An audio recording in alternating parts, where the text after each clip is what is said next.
बेहद उदास विनीता अब जिंदगी के प्रति निराश है। शायद जो कुछ भी उसके साथ हुआ है, शायद किसी और के साथ होता तो वो औरत टूट चुकी होती। लेकिन विनीता मजबूत चट्टान की तरह खुद को संभाले हुई है। लेकिन कभी कभी मन तो सभी का भटकता है, और जब विनीता का मन भटकता है तो उसे लगने लगता है कि उसके साथ ही ऐसा क्यों हुआ। लेकिन अगले ही दिन वो इसी बात को अलग नज़रिए से देखती है। खैर, उसे यह भी लगता है कि शायद वही बुद्धू है जिसे रिश्तों को निभाने का शौक है, जबकि हर कोई रिश्ते को झटक कर अलग हट जाता है। विनीता का मानना है कि किसी भी रिश्ते को बनाने में सदियों का समय लग जाता है और तोड़ने में एक पल भी नहीं लगता।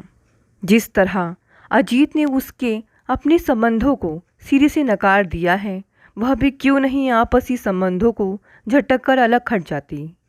विनीता को तरस आता है स्वयं पर कि प्रकृति ने उसकी ही रचना ऐसी क्यों कर दी जो उसके आसपास से मेल नहीं खाती। वह भी दूसरों की तरह बहाव में क्यों नहीं बह पाती कि जीवन आसान हो जाए। क्या बात है विनीता, आज घर नहीं चलना है क्या? प्रवीण के प्रश्न ने विनीता को चौंकाया भी और जगाया भी। गर्दन हिलाकर उठ बैठी विनीता। मुझे कुछ देर लगेगी प्रवीण, आप जाइए। हाँ, तुम्हें डॉक्टर द्वारा लगाई पेट पर की थैली बदलनी है ना? तो जाओ बदलो, मुझे भी थोड़ा काम है, साथ साथ ही निकलते हैं। प्रवीण उसका कंधा थपक कर चले गए। कुछ देर बाद दोनों साथ निकले तो विनीता की खामोशी को तोड़ने के लिए प्रवीण कहने लगे, विनीता, यह तो किसी के साथ भी हो सकता है। शरीर में उपजी किसी भी बीमारी पर इंसान का कोई बस तो है नहीं। यह तो विज्ञान की बड़ी कृपा है कि जो तुम जिंदा हो और इस समय मेरे साथ हो। यह जीना भी तो किस काम का है प्रवीण? ऐसा क्यों सोचती हो? अरे, जीवन तो कुदरत की अमूल्य भेंट है, और जब तक हो सके इससे प्यार करो। तरस मत खाओ खुद पर, तुम अपने को देखो। बीमार हुई भी तो इलाज कर पाने में तुम सक्षम थी। एक वह भी तो है जो बिना इलाज ही मर जाते हैं। कम से कम तुम उनसे तो अच्छी ही हो ना। प्रवीण की बातों का गहरा अर्थ अक्सर विनीता को जीवन की ओर मोड़ देता है। आज लगता है किसी और ही चिंता में हो, प्रवीण ने पूछा तो सहसा विनीता बोल पड़े। मौत को बेहद करीब से देखा है, इसलिए जीवन यूँ खो देना अब मूर्खता लगता है। मेरे दोनों भाई आपस में बात नहीं करते। भाभी से उन्हें समझाने को कहा तो उसने बुरी तरह झिड़क दिया। वह कहती है कि सड़े हुए रिश्तों में से मात्र बदबू निकलती है। शरीर का जो हिस्सा सड़ जाए उसे भी तो काट दिया जाता है ना। प्रवीण, क्या इतना आसान है नज़दीकी रिश्तों को काट कर फेंक देना? अजीत मुझसे मिलता नहीं और ना ही मेरे बेटे को मुझसे मिलने देता है, तो भी वह मेरा बेटा है। इस सच से तो कोई इनकार नहीं कर सकता ना कि मेरे बच्चे में मेरा खून है और वह मेरे ही शरीर से उपजा है। तो मैं कैसे अपना रिश्ता काट दूं? क्या इतना आसान है रिश्ता काट देना? वह मेरे सामने से निकल जाए और मुझे पहचाने भी ना तो क्या हाल होगा मेरा? आप जानते हैं ना। मैं जानता हूँ विनीता, इसलिए यही चाहता हूँ कि वह कभी तुम्हारे सामने से ना गुजरे। मुझे डर है वह तुम्हें शायद ना पहचाने, तुम सह ना पाओ। इससे तो अच्छा है ना कि वह तुम्हारे सामने कभी ना आए। और इसी को कहते हैं सड़ा हुआ रिश्ता सिर्फ बदबू देता है। जो तुम्हें तड़पा दे, तुम्हें रुला दे, वह खुशबू तो नहीं है ना। गलत क्या कहा तुम्हारी भाभी ने? जरा सोचो, क्यों उस रास्ते से गुजरा जाए जहाँ से मात्र पीड़ा ही मिलने की आशा हो। चुप रह गई विनीता। शब्दों के माहिर प्रवीण नपीतुली भाषा में उसे बता गए थे कि उसका बेटा राज शायद अब उसे ना पहचाने। जब विनीता ने अजीत का घर छोड़ा था तब राज 2 साल का था। साल भर का ही था राज जब उसके शरीर में रोग उभर आया था। मल त्यागने में रक्तस्राव होने लगा था। पूरी जांच कराने पर यह सच सामने आया था कि मलाशय का काफ़ी भाग सड़ गया है। ऑपरेशन हुआ, वह बस तो गई, मगर कलोस्टोमी का सहारा लेना पड़ा। एक अलग रास्ता उसके पेट से निकाला गया जिससे मल बाहर आ सके, और प्राकृतिक रास्ता जख्म पूरी तरह भर जाने तक के लिए बंद कर दिया गया। जख्म पूरी तरह कब तक भरेगा, वह प्राकृतिक रास्ते से मल कब त्याग सकेगी, इसकी कोई भी समय सीमा नहीं थी। अब एक पेटी उसके पेट पर सदा के लिए बंध गई थी, जिसके सहारे एक थैली में थोड़ा थोड़ा मल हर समय भरता रहता। दिन में 2 बार वह थैली बदल लेती। ऑपरेशन के समय गर्भाशय भी सड़ा पाया गया था, जिसका निकालना आवश्यक था। एक ही झटके में विनीता आधी अधूरी औरत रह गई थी। कल तक वह एक बसी बसाई गृहस्थी की मालकिन थी, जो आज घर में पड़ी बेकार वस्तु बन गई थी। ऑपरेशन के 4 महीने भी नहीं बीते थे कि अजीत और उसकी माँ का व्यवहार बदलने लगा था। शायद उसका आधा अधूरा शरीर उनकी सहनशीलता से परे था। परिवार आगे नहीं बढ़ पाएगा। एक कारण यह भी था अजीत की माँ की नाराज़गी का। अजीत की उम्र के लड़के तो अभी कुंवारे घूम रहे हैं और मेरी बहू ने तो शादी के 2 साल बाद ही सुख के सारे द्वार बंद कर दिए। मेरे बेटे का तो सत्यानाश हो गया। किस जन्म का बदला लिया है विनीता ने हमसे। अपनी सास के शब्दों पर विनीता हैरान रह जाती थी। उसने क्या बदला लेना था? वह तो खुद मौत के मुंह से निकल कर आई थी। क्या विनीता ने चाहा था कि वह आधी अधूरी रह जाए और उसके शरीर के साथ यह थैली सदा के लिए लग जाए? उसका रसोई में जाना भी नकार दिया था अजीत ने, यह कहकर कि माँ को घिन आती है तुम्हारे हाथ से, और मुझे भी। थैली उसके शरीर पर थी, तो क्या वह अछूत हो गई थी? मल तो हर पल मनुष्य के शरीर में होता है, तो क्या सब अछूत हैं? थैली तो उसका शरीर है ही। अब उसी के सहारे तो वह जी रही है। अनपढ़ इंसान की भाषा बोलने लग गया था अजीत भी। जीवन भर के लिए अजीत ने जो हाथ पकड़ा था, वह मुसीबत का जरा सा आवेग भी सह नहीं पाया था। उसी के सामने माँ उसके दूसरे विवाह की चर्चा करने लगी थी। एक दिन उसके सामने कागज बिछा दिए थे अजीत ने। प्रवीण भी पास ही थे। एक प्रवीण ही थे जो अजीत को समझाना चाहते थे। रहने दीजिए प्रवीण, हमारे रिश्ते में अब सुधार के कोई आसार नज़र नहीं आते। मेरा क्या भरोसा कब मरूं या कब बीमारी से नाता छूटे। अजीत को क्यों परेशान करूं? वह क्यों मेरी मौत का इंतज़ार करे? आप बार बार अजीत पर जोर मत डालें। और कागज के उस टुकड़े पर उसका उम्र भर का नाता समाप्त हो गया था। अब क्या सोच रही हो विनीता? कल डॉक्टर के पास जाना है। कब तक मेरी चिंता करते रहेंगे? जब तक तुम अच्छी नहीं हो जाती हो। दोस्त हूँ, इसलिए तुम्हारे सुखद जीवन तक या शमशान तक जो भी निश्चित हो, अंतिम समय तक मैं तुम्हारा साथ छोड़ना नहीं चाहता। जानते हैं ना अजीत क्या क्या कहता है मुझे आपके बारे में? कल भी फ़ोन पर धमका रहा था। उसका क्या है? वह तो बेचारा है जो स्वयं नहीं जानता कि उसे क्या चाहिए। दूसरी शादी कर ली है और अब तो दूसरी संतान भी आने वाली है। अब तुम पर उसका क्या भला अधिकार, जो तलाक के बाद भी तुम्हारी चिंता है उसे। मज़े की बात तो यह है कि तुम्हारा स्वस्थ हो जाना उसके गले से नीचे नहीं उतर रहा है। सच पूछो तो मुझे अजीत पर तरस आने लगा है। मैंने तो अपना सब एक हादसे में खो दिया, जिसे कुदरत की मार समझकर मैं समझौता कर लिया। लेकिन अजीत ने तो अपने हाथों से अपना घर जला लिया। कहते कहते न जाने कितना कुछ कह गए प्रवीण। अपना सब कुछ खो देने के बाद जीवन के नए ही अर्थ उनके सामने भी चले आए हैं। दूसरे दिन जांच में और भी सुधार नजर आया।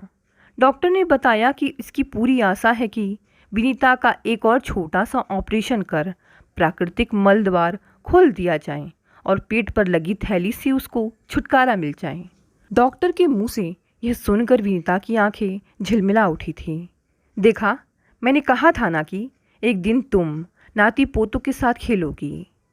बस रोते रोते विनीता इतना ही पूछ पाई थी। खाली गोद में नाती पोते? भरोसा रखो विनीता, जीवन कभी ठहरता नहीं, सिर्फ इंसान की सोच ठहर जाती है। आने वाला कल अच्छा होगा, ऐसा सपना तो तुम देख ही सकती हो। विनीता पूरी तरह स्वस्थ हो गई। पेट पर बंधी थैली से उसे मुक्ति मिल गई। अब ढीले ढाले कपड़े ही उसका परिधान रह गए थे। उस दिन जब घर लौटने पर प्रवीण ने सुंदर साड़ी भेंट में दी तो उसकी आंखें भर आई। अजीत नहीं आए, जबकि फ़ोन पर मैंने उन्हें बताया था कि मेरा ऑपरेशन होने वाला है। अजीत की बेटी हुई है और सुरभि अस्पताल में है। मैंने तुम्हारे बारे में अजीत से बात की थी और वह राज को लाना भी चाहता था, लेकिन माँ नहीं मानी तो मैंने भी यह सोचकर जिद नहीं की कि अस्पताल में बच्चे को लाना वैसे भी स्वास्थ्य की दृष्टि से अच्छा नहीं होता। क्या कहती विनीता? अजीत का परिवार पूर्ण है तो वह क्यों उसके पास आता? अधूरी तो वह है, शायद इसीलिए सबको जोड़कर या सबसे जुड़कर पूरा होने का प्रयास करती रहती है। विनीता की तड़प पल पल देखते रहते हैं प्रवीण। अजीत का इंतज़ार, राज की चाह, एक माँ के लिए जिंदा संतान को सदा के लिए त्याग देना कितना जानलेवा है। क्यों झूठी आस में जीती हो विनीता? प्रवीण बोले। सपने देखना अच्छी बात है, लेकिन इस सच को भी मान लो कि तुम्हारे पास कोई नहीं लौटेगा। एक सुबह प्रवीण की दी गई साड़ी पहन विनीता कार्यालय पहुंची तो प्रवीण की आंखों में मीठी सी चमक उभर आई। कुछ कहा नहीं, लेकिन ऐसा बहुत कुछ था जो बिना कहे ही कह दिया था प्रवीण ने। आज मेरी स्वर्गीय पत्नी सोना और बेटी का जन्मदिन है। आज शाम की चाय मेरे साथ पियोगी? यह बताते समय प्रवीण की आंखें झिलमिला रही थी। प्रवीण उस शाम विनीता को अपने घर ले आए थे। औरत के बिना घर कैसा शमशान सा लगता है, वह साफ देख रही थी। सोना थी तो यह घर कितना सुंदर था। घर में सब है विनीता, आज अपने हाथ से कुछ बनाकर खिला दो। चाय का कप और डबल रोटी के टुकड़े ही सामने थे, जिन्हें सेक विनीता ने परोस दिया था। सहसा विनीत के पेट को देख प्रवीण चौंक से गए। विनीता, तुम्हें कोई तकलीफ है क्या? यह कपड़ों पर खून कैसा? प्रवीण के हाथ विनीता के शरीर पर थे। पेटी की वजह से पेट पर गहरे घाव बन चुके थे। थैली वाली जगह खून से लथपथ थी। आज आपके साथ आ गई, पेट पर की पेटी नहीं बदल पाई, इसलिए आप परेशान ना हो। पट्टी बदलने का सामान मेरे बैग में है। मैंने आज साड़ी पहनी है, शायद उसकी वजह से ऐसा हो गया। प्रवीण झट से बैग उठा लाए और मेज पर पलट दिया। पट्टी का पूरा सामान सामने था और साथ ही वह पुरानी पेटी और थैली। प्रवीण अपने हाथों से उसके घाव साफ करने लगे तो वह मना न कर पाई। पहली बार किसी पुरुष के हाथ उसके पेट पर थे। उसके हाथ भी प्रवीण ने हटा दिए थे। यह घाव पेटी की वजह से है प्रवीण, ठीक हो जाएंगे।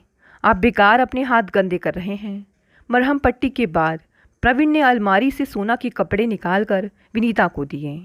वह साड़ी उतार कर सलवार सूट पहनने चली गई। लौट कर आई तो देखा प्रवीण ने दाल चावल बना लिए हैं। हल्के से हंस पड़ी विनीता। प्रवीण चुपचाप उसे एकटक निहार रहे थे। विनीता को याद आया कि एक दिन अजीत ने उसे बंजर जमीन और क्या क्या कहा था, जिसे वो दोबारा सोच भी नहीं सकती। आधी अधूरी पत्नी उसके लिए बेकार वस्तु थी। क्या मुझे शारीरिक भूख नहीं सताती? मैं अपने आप को कब तक मारूं? चीखा था अजीत। पता नहीं किस आवेग में प्रवीण ने विनीता से यही नितांत व्यक्तिगत प्रश्न पूछ लिया। तब विनीता ने अजीत के चीख कर कहे वाक्य खुलकर प्रवीण से कह डाले। हालांकि यह सवाल विनीता के चेहरे की रंगत बदलने को काफ़ी था। चावल अटक गए उसके हलक में।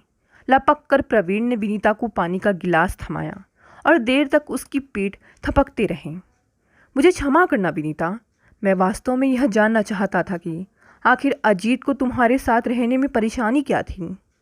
प्रवीण के प्रश्न का उत्तर ना सूझा उसे। मैं चलती हूँ प्रवीण, अब आप आराम करें, कहकर उठ पड़ी थी विनीता, लेकिन प्रवीण के हाथ सहसा उसे जाने से रोकने को फैल गए। मैं तुम्हारा अपमान नहीं कर रहा हूँ विनीता, तुम क्या सोचती हो मैं तमाशा बनाकर बस तुम्हारी व्यक्तिगत जिंदगी का राज जानकर मजा लेना चाहता हूँ। रोने लगी थी विनीता। उत्तर क्या दे वह? नहीं सोचा था कि कभी बंद कमरे की सच्चाई उसे किसी बाहर वाले पर भी खोलनी पड़ेगी। विनीता, अजीत की बातों में कितनी सच्चाई है मैं यह जानना चाहता हूँ, तुम्हारा मन दुखाना नहीं चाहता। अजीत ने मेरे साथ रहकर कभी अपने आप को मारा नहीं था। मेरे घाव और उनसे रिश्ता खून भी कभी उसकी किसी भी इच्छा में बाधक नहीं था। उस शाम के बाद एक सहज निकटता दोनों के बीच उभर आई थी।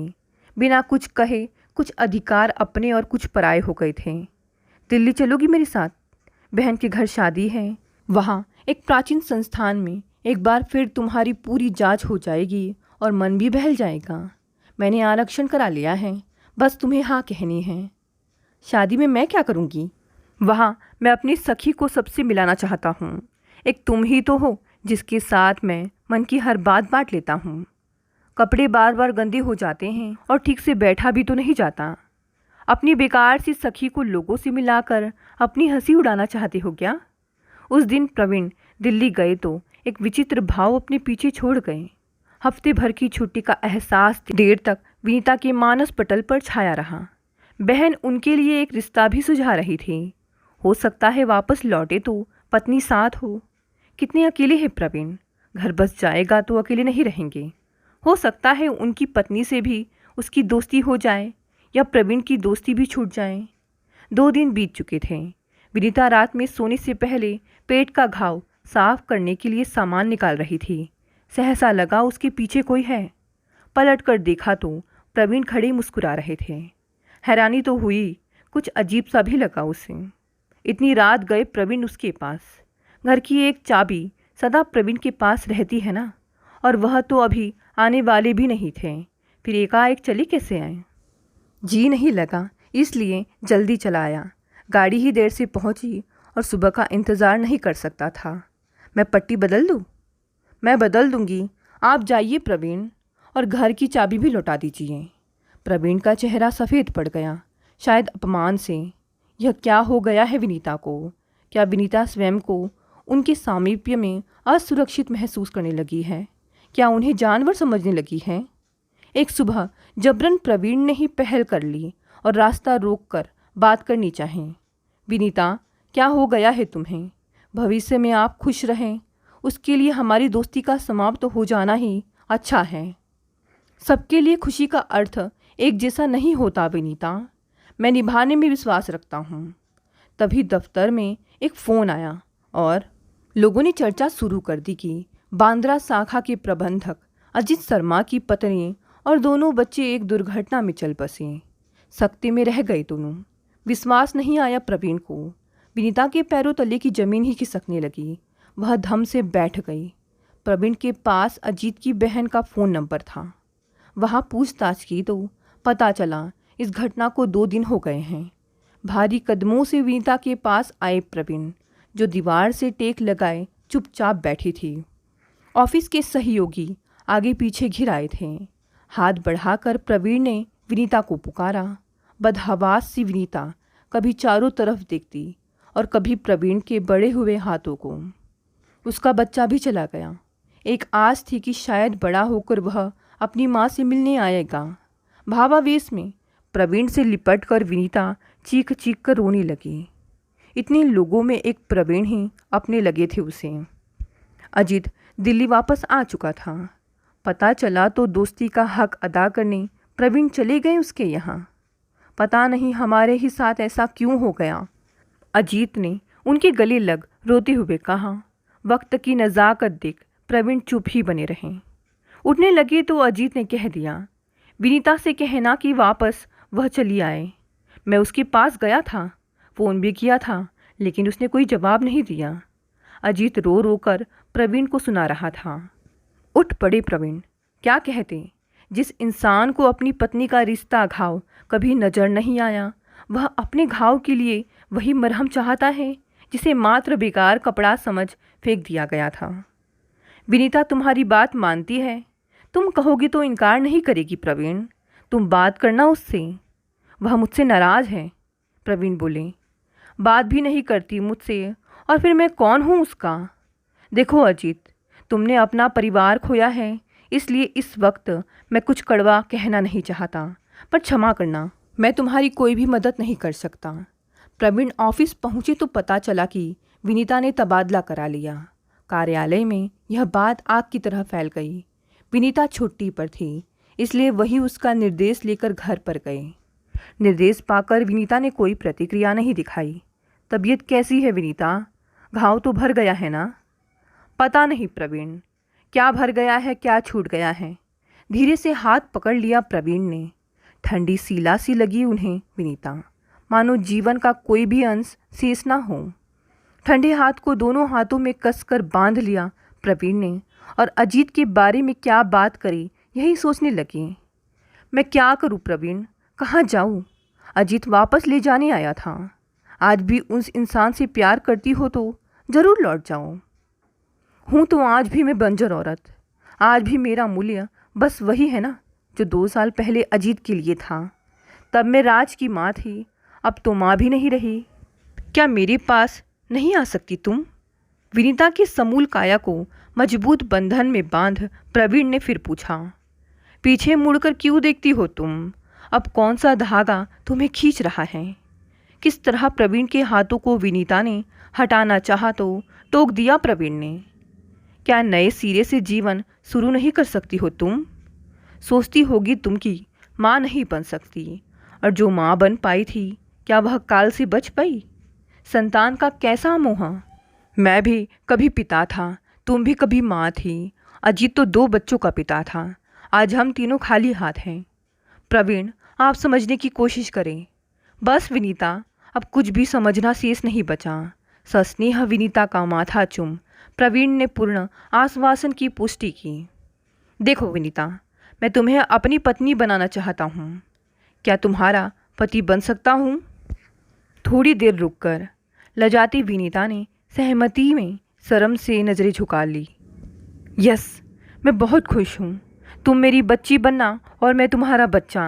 हम प्रकृति से टक्कर नहीं ले सकते, हमें उसी में जीना है। तुम मेरी सबसे अच्छी दोस्त हो और मैं तुम्हें खो नहीं सकता। प्रवीण को ऐसा लगा मानो उसे जहाँ की सारी खुशियाँ एक झटके में मिल गई। उसकी आंखें हर्षातिरेक से भर आई। उसने पूरी ताकत से विनीता को अपने आगोश में भींच लिया। कल क्या होगा वह नहीं जानते, परंतु आज उन्हें प्रकृति से जो भी मिला है उसे पूरी ईमानदारी और निष्ठा से स्वीकारने और निभाने की हिम्मत है उनमें। आखिर इंसान को उसी में जीना पड़ता है जो भी प्रकृति दे। दोस्तों, ये कहानी यहीं समाप्त हो गई। कहानी पसंद आई तो इसे लाइक, शेयर, कमेंट करें। नए हैं तो इस चैनल को भी सब्सक्राइब कर लें। धन्यवाद दोस्तों, मिलते हैं अगली नई कहानी से।